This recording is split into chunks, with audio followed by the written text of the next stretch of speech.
is it, our ultimate dessert. I know. Perfect way to finish off our meal for two. I'm doing a really nice cold chocolate fondant with a sea buckthorn filling. Sea buckthorn's like a berry that's foraged from the coastal areas of England. But what are you up to? That sounds interesting. I'm going to do vanilla panna cotta with a rose syrup and some pistachio biscuits. It's nice and light to finish off a meal. I love panna and it can be made ahead. In here, I've got some single cream, nice. so that's just coming up to the boil. I'm going to add some icing sugar to it. Icing sugar because I want it to dissolve really quickly. And I'm also going to put some yoghurt in there as well. Okay, so I'm doing quite a light, sort of tangy panna cotta. It's not really, really rich and creamy. And so it finishes off the meal quite nicely. And I've got a vanilla pod, just rub it between my fingers just to loosen off all those little seeds. And then scrape them out with the back of the knife. Magic. Look at that, amazing. So I just want to bring that up to the boil, and then in here I have some gelatine, just the leaves, soaked in some cold water. Yes. So in with the leaves, just stir that over the heat just for the gelatine to dissolve, which should happen pretty quickly. And then off the heat. So this stage is pretty quick, really, isn't it? Really quick and really easy. And then in with some natural yoghurt. So this will just add a nice fresh zing, as we said.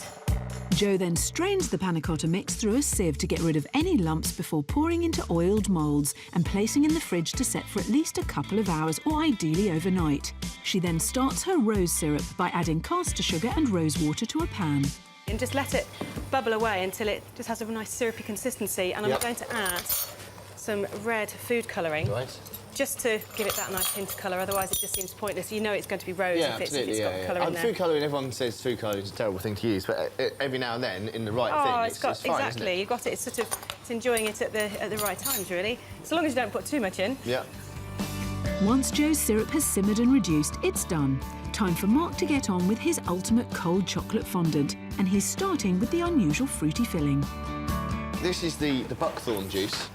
Now, it doesn't have the most pleasant smell. I don't think it's quite... You're not selling it very well, are you? No.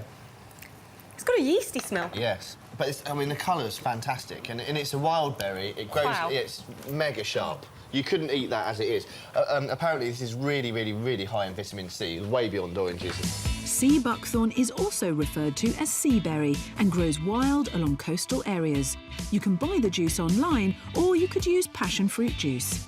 But you need to obviously do something to this. You couldn't ever just have that as it is. You need to add some water and a lot of sugar, and then bring that up to the boil. And essentially what you want to make is like a syrup, similar to yours, but like a very, very kind of sweet, lightly jammy. Imagine if you melted some apricot jam down, you want that kind of consistency.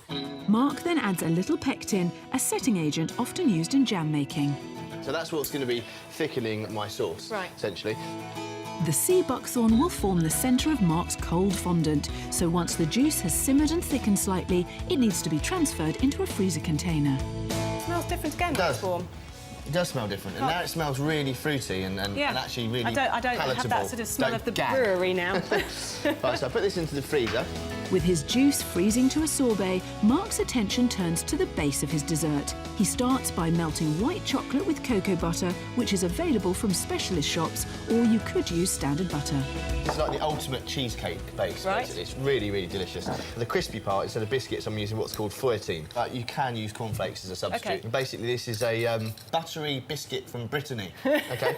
So I imagine it's probably all the leftover bits, but it's a biscuit that's very high in butter content, and it's obviously just lacy, sort of very thin biscuits that they smash up. And this gives you a really lovely, crunchy base. Yeah, of course. Nice. So we've got our cocoa butter and white chocolate in here, and into that we're going to add some praline paste. You're going very fancy on all your ingredients. Yeah, it's basically like a hazelnut paste. You smell that?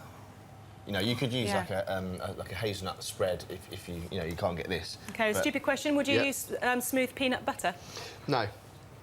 No, not peanut butter, but you can get the hazelnut and chocolate spreads and things, and that's definitely what you should use. But for me, it should be hazelnut flavour. That's what gives you the really lovely flavour that you want. So that melted down nicely, and really you want to put these in and just stir them in. And obviously, as they hit the warm chocolate, that's going to set. Now this looks like you're doing the chocolate cornflake cakes as a child now, doesn't it? Now I'll leave this to just sort of cool slightly in there before I put it out into my tray, because you need to flatten that down just like a base. Mark then spreads his base onto a tray and it goes into the fridge to set. You do both of those ahead, come back, and then you'll make your chocolates. Brilliant. That's that. That's 2 stages down. How many more to go? 6 more. It is ultimate. Mark is going all out with some unusual ingredients and tricky techniques for his ultimate dessert, whereas Jo is going for an easy-to-prepare light panna cotta. Which one will our judges decide is the perfect end to a romantic dinner for two?